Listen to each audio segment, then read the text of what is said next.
En el libro de Harry Potter y el misterio del príncipe podemos encontrar 4 recuerdos de vital importancia para entender las motivaciones del Señor Tenebroso a la hora de realizar sus horrocruxes, entre los cuales podemos encontrar un recuerdo de un joven Tom Riddle buscando sus orígenes y llegando a la casa de los Gaunt, últimos descendientes del linaje de Salazar Slytherin. Son un total de 4 recuerdos esclarecedores que se nos van brindando a lo largo de las páginas del libro del misterio del príncipe, por lo que acompáñame a este viaje al pasado.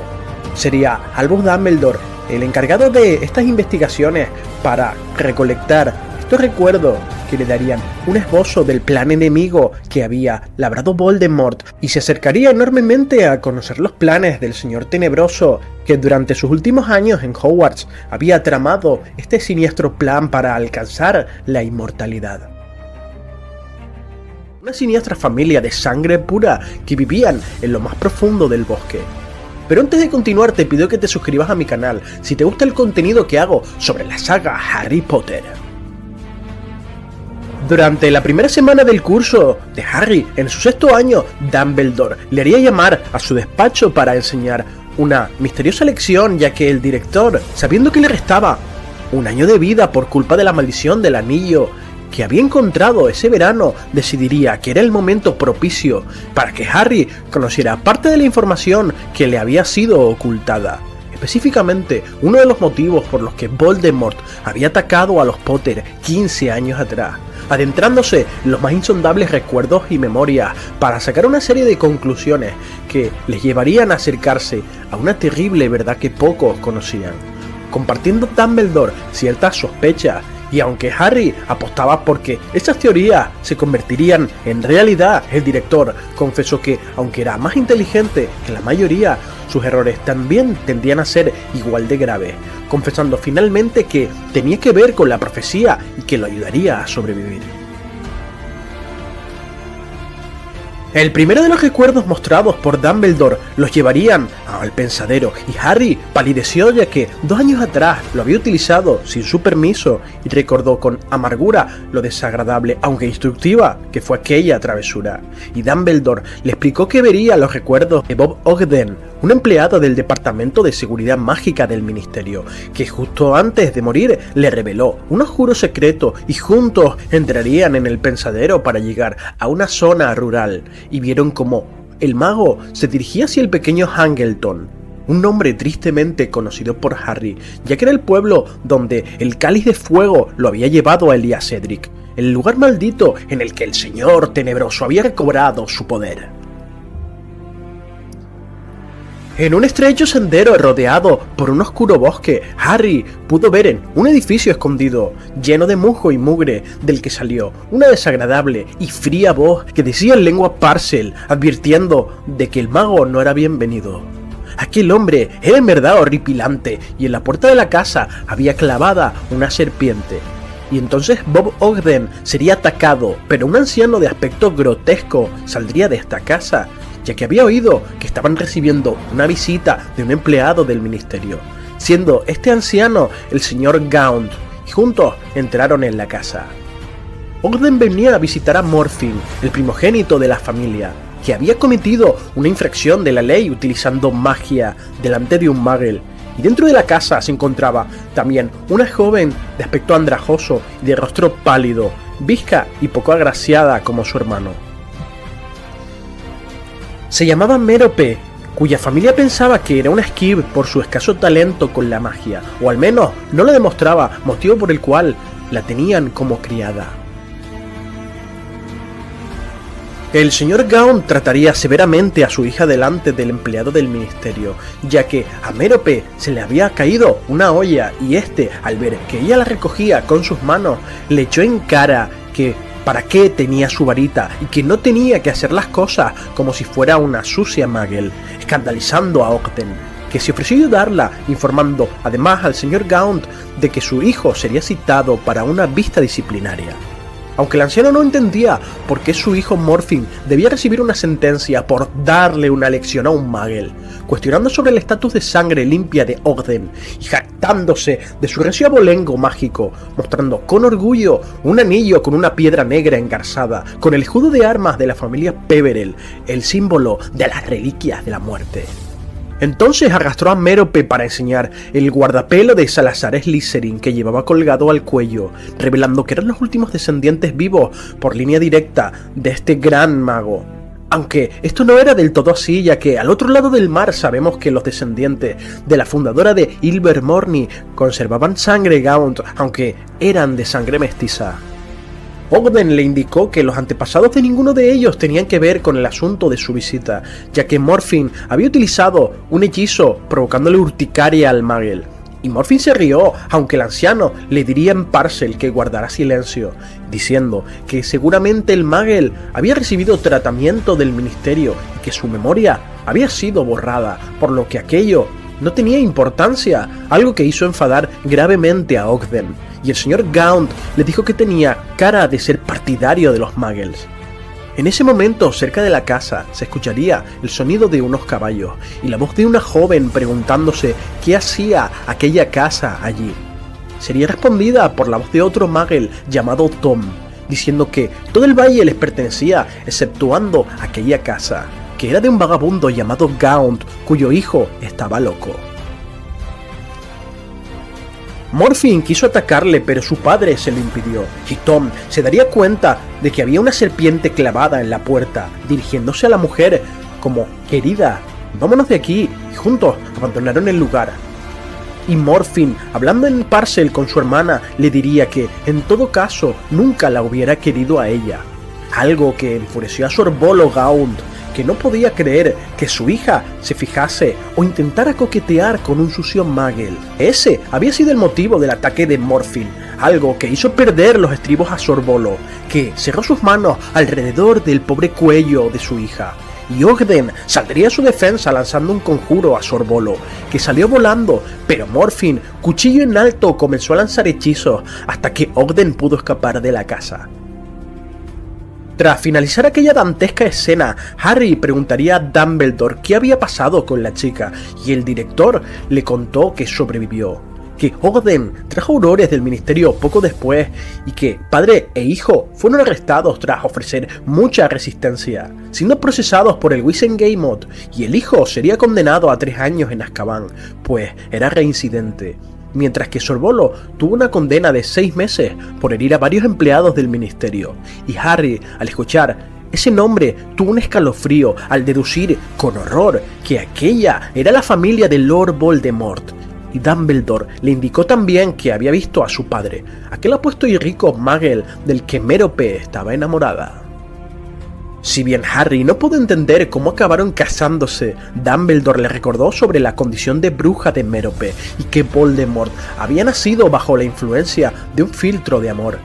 Una solución más romántica que la maldición Imperius, y meses después un chisme circulaba por el pueblo del pequeño Hangleton, ya que el hijo del heredero, Riddle, se había fugado con la hija de los Gaunt, un gran disgusto para la familia y vecinos, pero no mayor que el que tuvo Sorbolo tras cumplir su condena en Azkaban, ya que 6 meses después regresaría a su hogar y, en lugar de un plato de comida caliente, se encontró la casa abandonada y una nota en la que su hija se despedía. Algo que le provocó, según Dumbledore, una prematura muerte no mucho después, ya que entre su estancia en Azkaban, que lo había debilitado, y que era un anciano que no sabía alimentarse adecuadamente, tuvo ese triste final, ya que cuando su hijo regresó de Azkaban, Sorbolo ya había fallecido. Dumbledore daría a conocer más teorías sobre lo que pasó realmente con la madre de Voldemort, argumentando que tras varios meses de casados, Tom Riddle, el Muggle, se presentó en su casa nuevamente y sin su esposa,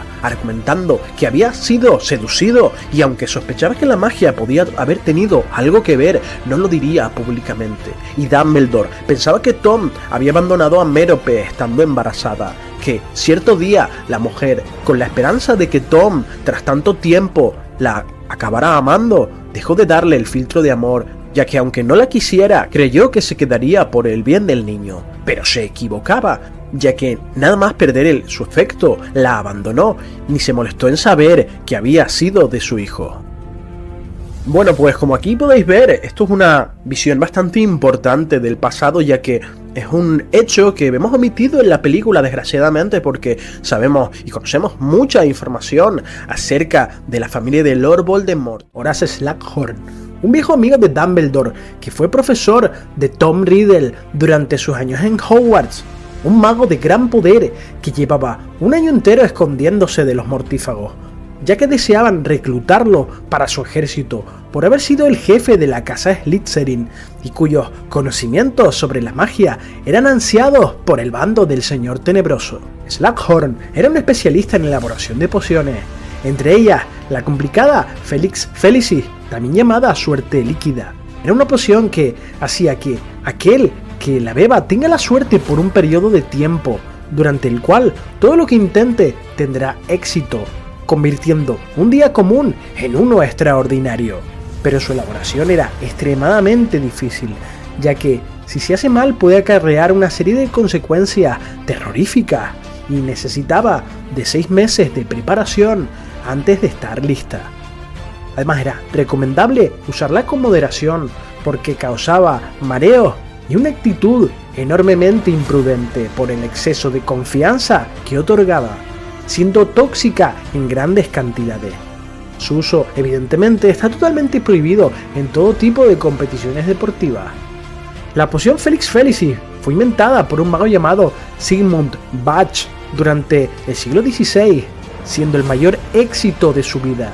y el profesor Slughorn confesaría a sus alumnos que había tomado la poción 2 veces en su vida, y Dumbledore también diría haberla probado con fines puramente lúdicos.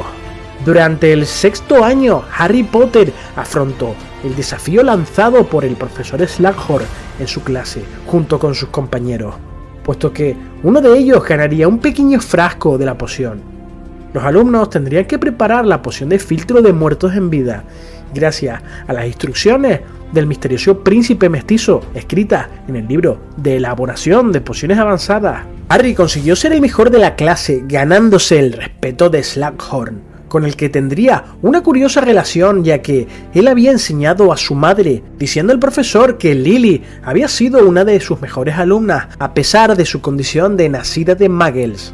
El primer uso real de la poción por parte de Harry fue para obtener un recuerdo importante de Slughorn, cuando Ron Weasley se lo sugirió. Originalmente dudaba en usarlo, ya que su primera idea fue utilizarlo para ganarse el cariño de Ginny Weasley, y tomaría solo una pequeña dosis, que le duraría aproximadamente unas 3 horas. El segundo uso conocido de la poción fue cuando se distribuyó entre Ron, Hermione Granger, Ginny y otros miembros del ejército de Dumbledore durante la batalla contra los mortífagos en su invasión al colegio Hogwarts, una trama que se omitió en la película. Otra curiosidad es que en el libro se explica que entre el primer y segundo uso de la poción, Harry sugirió usar un poco para descubrir qué estaba haciendo Draco Malfoy en la sala de los menesteres, pero Hermione se lo desaconsejaría, ya que sería un desperdicio usarla en un lugar con una poderosa defensa mágica como era la sala.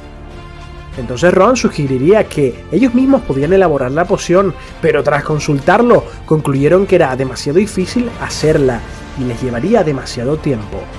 Para realizar esta poción se necesita agregar el huevo de Ashwinder a un caldero y agregar un rábano picante y caliente, haciendo jugo con un bulbo de cebolla albarrana, y se agrega la mezcla a un caldero y se revuelve de forma vigorosa, picando el crecimiento similar a una anémona en la parte superior del Murtlap, agregando a la mezcla y se añade una pizca de tintura de tomillo, revolviendo lentamente mientras se muele la cáscara de un huevo okami, y tras removerla nuevamente añadiría una pizca de ruda común en polvo. El paso final sería agitar la varita sobre la poción en forma de 8 y diciendo el encantamiento Felixempra.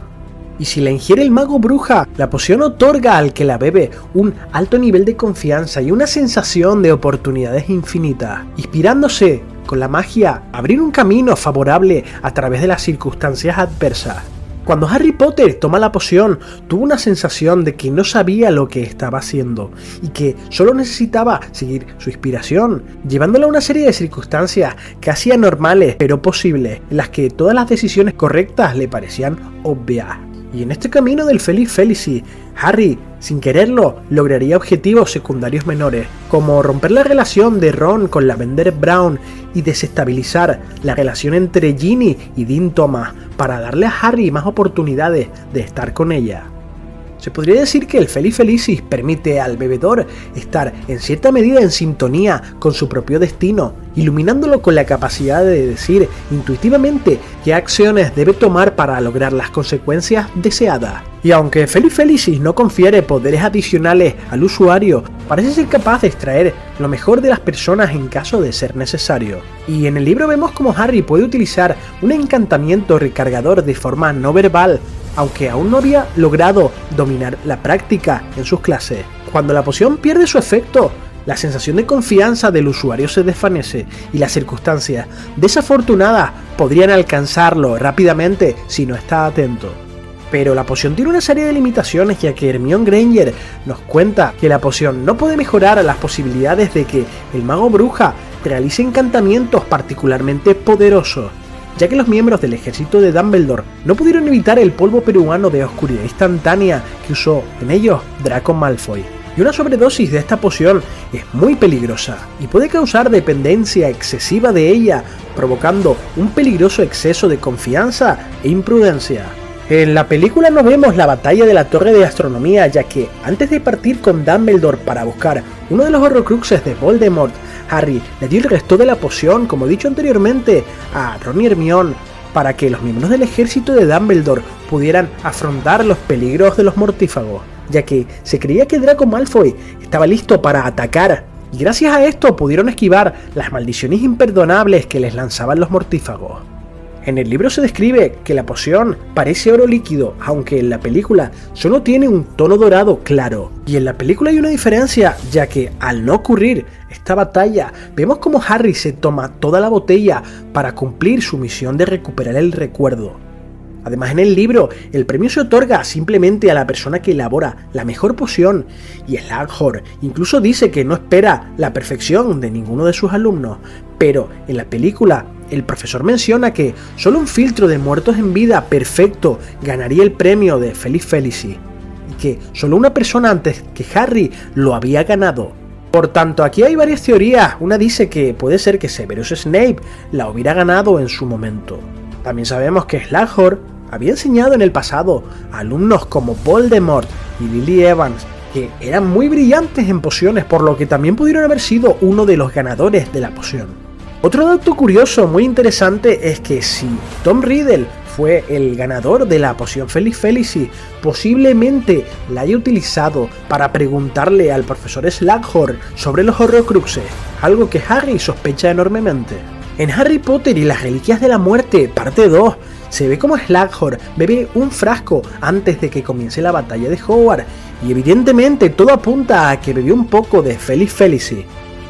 Otra curiosidad es que Feliz Felicis fue uno de los 3 títulos de los capítulos revelados antes del lanzamiento del libro de Harry Potter y el misterio del príncipe, y la mayoría de los fanáticos asumimos que sería el nombre de un personaje. Harry y Dumbledore se acababan de aparecer sobre un afloramiento de roca negra en mitad del mar, y que tras ellos se encontraba un inmenso acantilado que les amenazaba.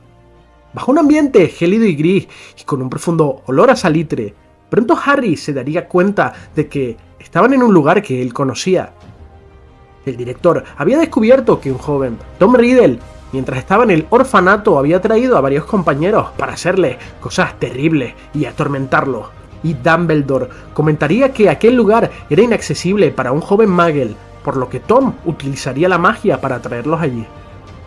Dumbledore condujo a Harry al interior de la cueva, y pronto ambos tuvieron que zambullirse bajo el agua para atravesar una oscura grieta, y al salir de la superficie, Dumbledore pudo notar cómo había una entrada oculta, ya que, según sus propias palabras, habían huellas de magia.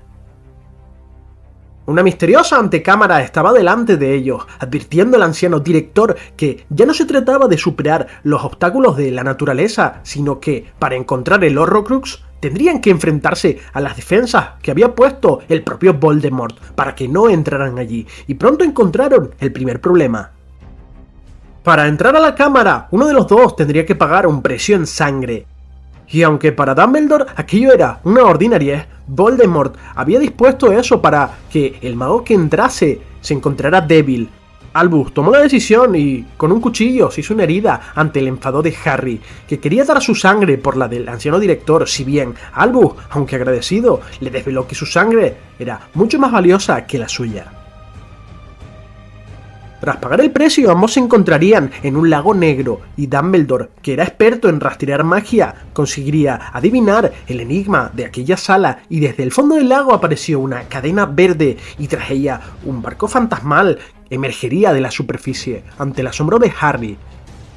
Pero el lago estaba custodiado por criaturas misteriosas, que de momento no se habían percatado que el mago que estaba allí no era su amo. Por lo que Dumbledore pensaría que Voldemort estaba convencido de que aquellas trampas solo podían ser superadas por un mago de inmenso poder, y que nadie más, salvo el Señor Tenebroso, podría atravesarlas. Y Albus diría que Tom, cegado por su soberbia, se equivocaba, ya que Dumbledore lo conocía muy bien, conocía su estilo dado que él había sido su maestro.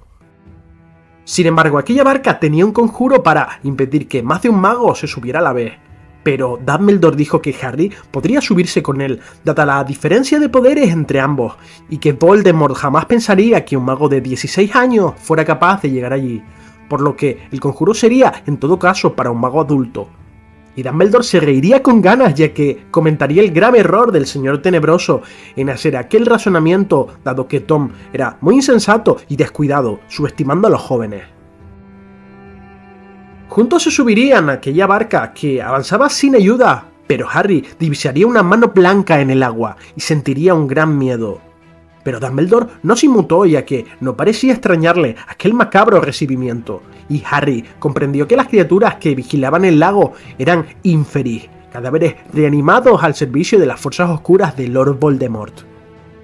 Dumbledore tranquilizaría a Harry y le diría que no tenía que temer a los muertos ni a la oscuridad, y que además eran dos cosas a las que Tom tenía mucho miedo, si bien la idea de que varios cadáveres dispuestos a atacarlo estuvieran flotando allí a su alrededor era perturbadora. Albus dijo que esas criaturas tenían miedo de la luz y el calor, y que a eso debían recurrir para detenerlos.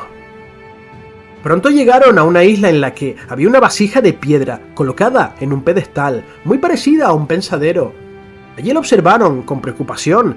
ya que el contenido de aquella vasija tenía un color verde esmeralda y emitía un siniestro resplandor, pero no podían tocar el líquido, por lo que Dumbledore agitó la varita varias veces y pronunció unas palabras ininteligibles.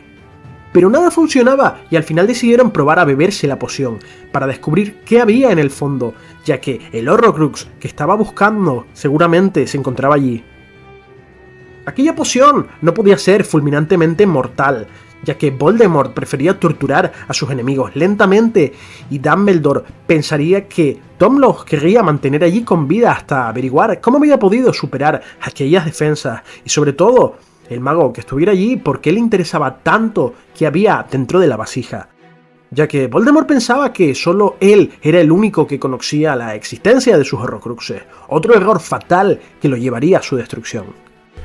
Pero Harry no estaba de acuerdo con que Dumbledore bebiera esa poción, y este le recordó que le había impuesto una condición para venir a cazar Horrocruxes, y era obedecerle cualquier orden que le diera, fuera cual fuera su condición, y Harry debería obedecerle. Además de que Albus era mucho más viejo, y aunque más inteligente, era menos valioso que él, comprometiendo la palabra de Harry para obligarle a que siguiera bebiendo la poción, fuera cual fuera el efecto que tuviera sobre él.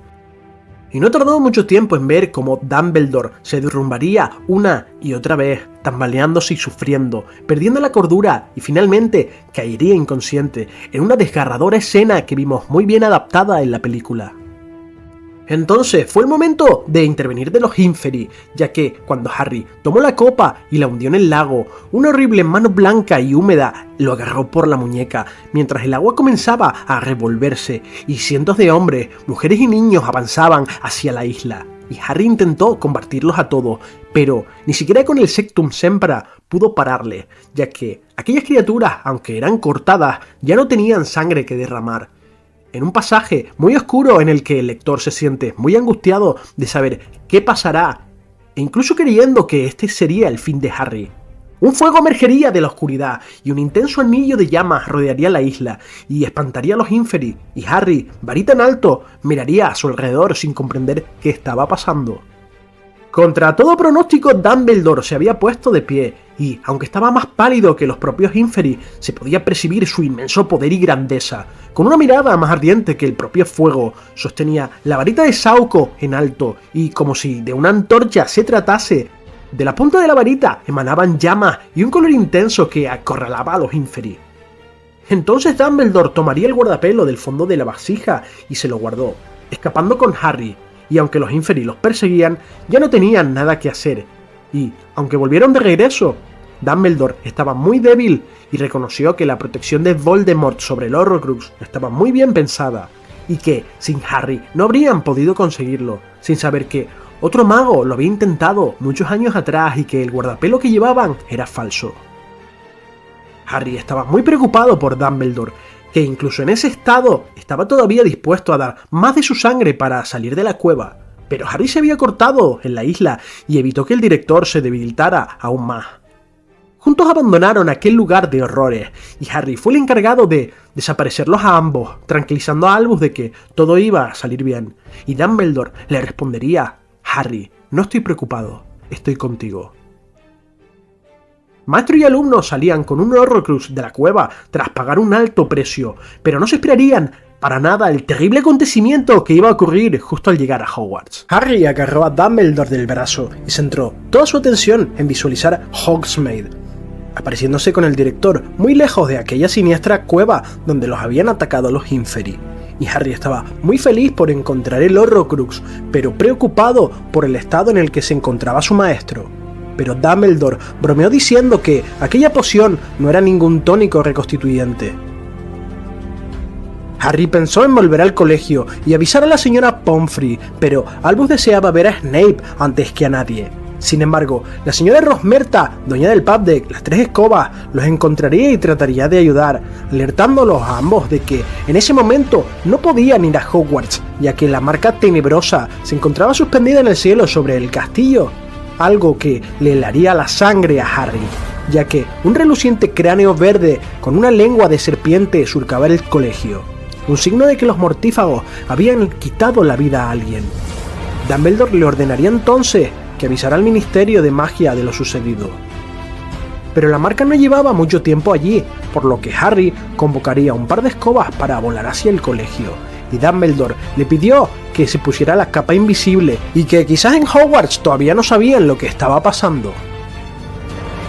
Si bien Albus se encontraba muy débil, la marca tenebrosa parecía darle más fuerza en lugar de amedrentarlo, ya que el director parecía ser estimulado por el grave peligro que corrían sus alumnos, mientras que Harry se preguntaba si Ron, Hermione y Ginny estaban con vida, ya que eran los más cercanos a él, y quizás los mortífagos los habían atacado como venganza, y con un nudo en la garganta no quería volver a ser responsable por la muerte de ningún otro de sus amigos.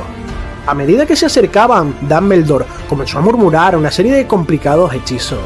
y Harry entendió que el director estaba deshaciendo los sortilegios que él mismo había puesto para que nadie accediera al colegio desde fuera. Pero la marca tenebrosa seguía brillando en lo alto de la torre de astronomía, la más alta del castillo. A su llegada, Dumbledore le pidió a Harry que fuera a despertar a Snape y que le contara lo que había pasado, ordenándole que no hablase con nadie más, que no se quitara la capa. Pero antes de hacer nada, una puerta se abrió y dos encantamientos centellearon en la oscuridad de la noche. Uno para petrificar a Harry, que todavía portaba la capa invisible, y otro a continuación que desarmó a Dumbledore, que había pronunciado el conjuro de forma no verbal, algo que le había costado quizás la oportunidad de defenderse del Expelliarmus. Draco Malfoy haría su aparición, y Albus lo saludaría educadamente, pero Draco le preguntó quién más estaba allí, ya que había visto una segunda escoba en la torre. Dumbledore le devolvió la pregunta y le dijo si había venido solo a matarle, a lo que Draco le respondería que esta noche habían mortífagos en su colegio.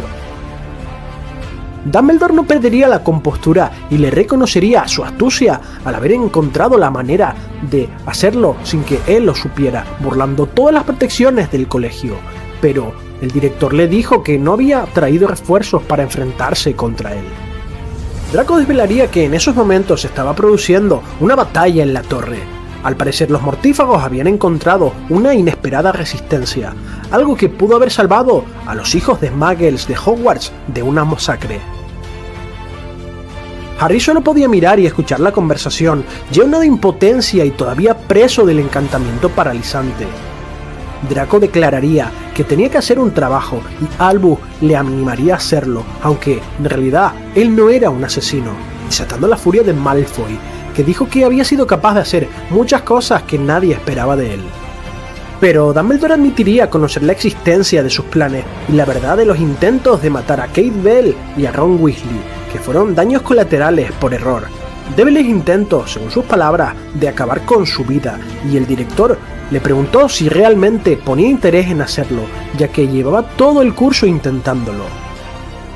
Mientras ambos hablaban se escuchaban gritos fuertes, y Dumbledore declararía que alguien de la Orden del Fénix estaba peleando con uñas y dientes, que probablemente la guardia del castillo había desbaratado los planes de los mortífagos, pero que no necesitaba a nadie, ya que él ya no se podía defender sin su varita, diciendo que Draco tenía mucho miedo, pero que mientras esperaba a sus amigos podía contarle cómo había introducido a los mortífagos allí. Y para sorpresa de Harry, Draco contó cómo había utilizado el armario evanescente de la sala de los menesteres, una pista que le habían dado Freddy George Weasley al encerrar a un compañero de Slytherin en él, creando un portal entre el castillo y la tienda de Borgin y Burkes. Sin embargo, Dumbledore diría que este plan lo llevó bastante tiempo, y como no estaba seguro de poder realizarlo satisfactoriamente, recurrió a otros métodos para acabar con su vida, a buen seguro una misión que le había encomendado Voldemort, como venganza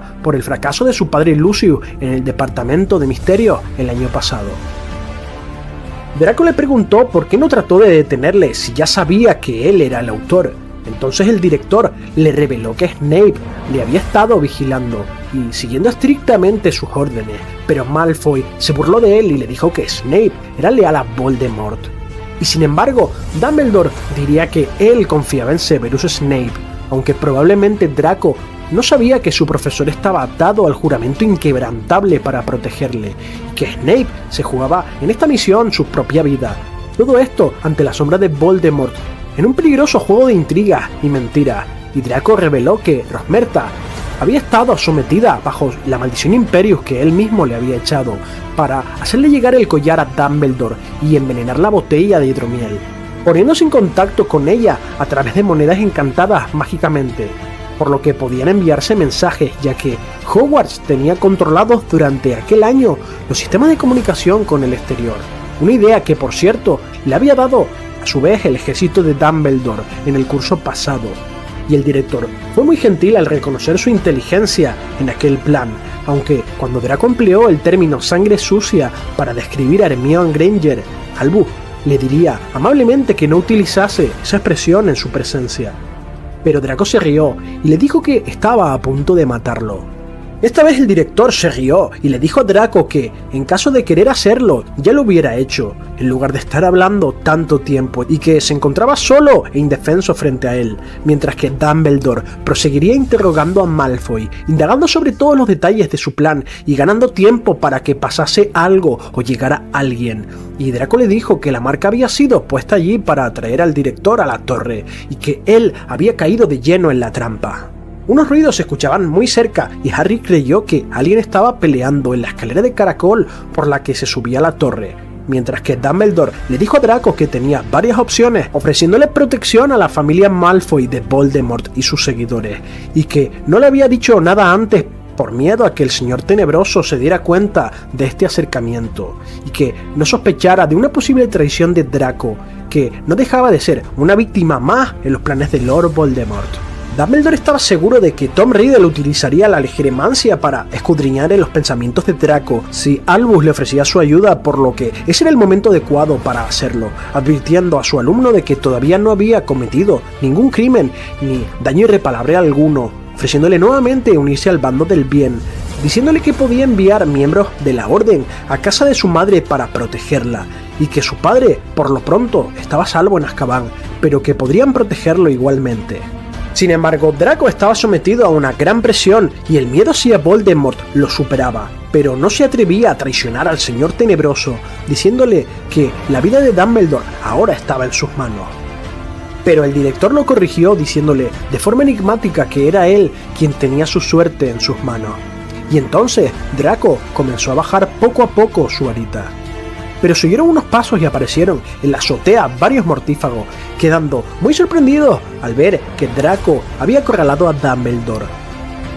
El director los saludaba educadamente a todos los presentes según iban llegando, excepto a Fenrir Greyback, al que dijo que no le alegraba verlo porque lo despreciaba por atacar inocentes. Mientras que Draco no paraba de dudar, Snape finalmente haría su aparición, y entonces Albus y él se miraron. Hablando en tono suplicante, por primera vez el director le pediría, por favor, Severus. Y Snape levantó su varita para sorpresa de Harry, apuntando a Dumbledore con ella y pronunciando la maldición asesina que impactaría al director en medio del pecho, haciéndole caer por las almenas. Y Harry soltaría un grito mudo de horror. Una vez que Harry se vio liberado del hechizo al morir Dumbledore, fue detrás de Snape, utilizando los hechizos que había aprendido en el libro de elaboración de pociones avanzadas, y para su sorpresa, Snape le desveló que era el príncipe mestizo, que cómo se atrevía a utilizar sus propios hechizos contra él, como en el pasado había hecho James Potter. Pero Harry le dijo que lo matara, al igual que había hecho con Dumbledore, y le llamó cobarde, ya que Dumbledore no tenía en ese momento su varita. Esto hizo enojar a Snape, que puso una expresión de furia inhumana, algo que tendría su explicación en el siguiente libro. Entonces, Snape lo rechazó, y Buckbeak, el hipogrifo, hizo su aparición, y arañó a Severus con sus garras, y el profesor tuvo que huir despavorido ante el ataque de aquella criatura. Hagrid y Harry se encontraron entonces en los jardines del castillo, mientras que la casa del guardabosques estaba en llamas, y Hagrid utilizó el hechizo Aguamenti, y desde la punta de su paraguas salió un chorro de agua para extinguir las llamas. Cuando terminaron de apagarlo, Harry le dijo a Hagrid que Snape había matado a Dumbledore, algo que el guardabosques no se creía, suponiendo que el director había ordenado a Snape que se fuera con los mortífagos para mantener su tapadera, algo que en realidad era verdad. Más adelante Harry se encontraría el guardapelo al pie de la torre de astronomía, que se había caído del bolsillo de Dumbledore, y lo examinó y abrió, descubriendo una terrible verdad. Dentro había una nota de un anónimo llamado R.A.B. que decía que el verdadero Horrocrux había sido sustituido por ese falso. Algo que llenó de indignación a Harry, puesto que su viaje había sido en vano, y lloró amargamente abrazado al cuerpo de Dumbledore. Tras esto, Harry sería llevado por Ginny a la enfermería, donde se enteró de que nadie más había sido asesinado, puesto que sus compañeros habían tomado el resto de la poción Felix Felicis, algo crucial para su supervivencia, aunque Bill Weasley había sido atacado por el hombre lobo Fenrir Greyback, y Neville, junto con el profesor Flitwick, habían sido heridos. Y la profesora McGonagall tuvo una conversación con Harry y le preguntó dónde había ido aquella noche, pero él le dijo que Dumbledore le hizo prometer no contarle nada a nadie. Y entonces los profesores discutieron sobre si el colegio debía de seguir abierto o no tras la caída de su director. La noticia de la muerte de Dumbledore se propagó rápidamente en el mundo mágico, y pocos días después se le dio un último adiós, y fueron muchos los personajes en acudir, y llegaría desde Francia Madame Maxime en un carromato tirado por una docena de caballos alados, además de una delegación especial del Ministerio de Magia, entre los que incluían a Cornelius Fudge. También estaba allí el nuevo ministro de Magia, Rufus Scrimgeour, y su secretario Percy Weasley, además de la infame Dolores Umbridge, que tuvo el descaro de acudir al funeral de Dumbledore. Desde Hogsmeade fueron muchos sus habitantes que asistieron al funeral, entre ellos estaba Aberforth, el distanciado hermano de Albus, y otros personajes curiosos como el conductor del autobús noctámbulo, la señora del carrito de la comida del expreso de Hogwarts, la Skib Arabella Figg, que era vecina de Harry. Rita Skeeter también estaba allí, además de la totalidad de la Orden del Fénix, los fantasmas del castillo, entre muchas personalidades del mundo mágico que asistieron a la ceremonia, que fue muy cerca del Lago Negro, mientras que Fawkes, el Fénix de Dumbledore, volaba en el cielo emitiendo un lamento profundo. Pronto una extraña música comenzó a sonar por parte de los habitantes del lago, al tiempo que Hagrid caminaba con el cuerpo de Dumbledore envuelto en una capa púrpura, colocándole sobre una mesa blanca de mármol, y los centauros del Bosque Prohibido acudieron a presentar sus respetos al director, lanzando una lluvia de flechas que asustó a algunos de los presentes. Y cuando Albus fue sepultado, unas llamas blancas brillantes comenzaron a salir de su cuerpo, y el fuego dio paso a un humo blanco mientras se cerraba la tumba. Tras la ceremonia, el ministro Rufus Scrimgeour iría a hablar con Harry, al que al principio no le entusiasmaba la idea de hablar con el ministro, y él le preguntó dónde había estado Dumbledore la noche de su muerte y que sospechaba que Harry había estado con él. Este no era el primer intento del ministro en conocer las actividades de Dumbledore, pero Harry nunca le dijo nada. Y Scrimgeour reconoció que demostraba una lealtad increíble hacia Dumbledore, pero que él estaba muerto, que ni siquiera él podía volver de la muerte. Algo que se pone en entredicho, por cierto, en el próximo libro. Harry se llenó de rabia y le dijo que el director solo abandonaría el colegio cuando nadie quedara allí que le fuese fiel, y el ministro le ofreció toda la protección posible contra el Señor Tenebroso y que sería un placer poner a Aurores a su servicio. Pero Harry se rió y le desveló que Voldemort quería ocuparse de él en persona y que ningún Auror se lo impediría. Y el ministro insistió en que Harry acudiera ante los medios de comunicación para blanquear la imagen política del ministerio y levantar la moral a la comunidad mágica. Y como recompensa, Harry podría ser promovido a Auror en un futuro con mayor facilidad. Una información que le había dado Dolores Umbridge al ministro. Esta propuesta se la había hecho meses atrás, a condición de que le pasara información confidencial sobre las actividades de Dumbledore. Y Harry se podría convertir en la cara del ministerio, utilizado como propaganda. Un gobierno que un año atrás le había desprestigiado y señalado. Bueno, y hasta aquí llega el vídeo de hoy en el que podemos ver otra trama más omitida del libro del Misterio del Príncipe que no fue llevada a la adaptación cinematográfica. Según he estado investigando, al parecer fue por temas de que la escena del funeral de Dumbledore le hubiera costado mucho dinero a la productora, y fueron muchos los actores que recibieron negativamente esta no adaptación del libro. Y vemos como muchos de los alumnos y profesores levantan sus varitas para hacer desaparecer la marca tenebrosa. Por mi parte, considero que la no adaptación de estos capítulos es un grave error, ya que no se le da el cierre que se merece el personaje de Albus Dumbledore, aunque en el siguiente libro lo tratan de arreglar a través de la conversación de Harry con Dumbledore en el limbo.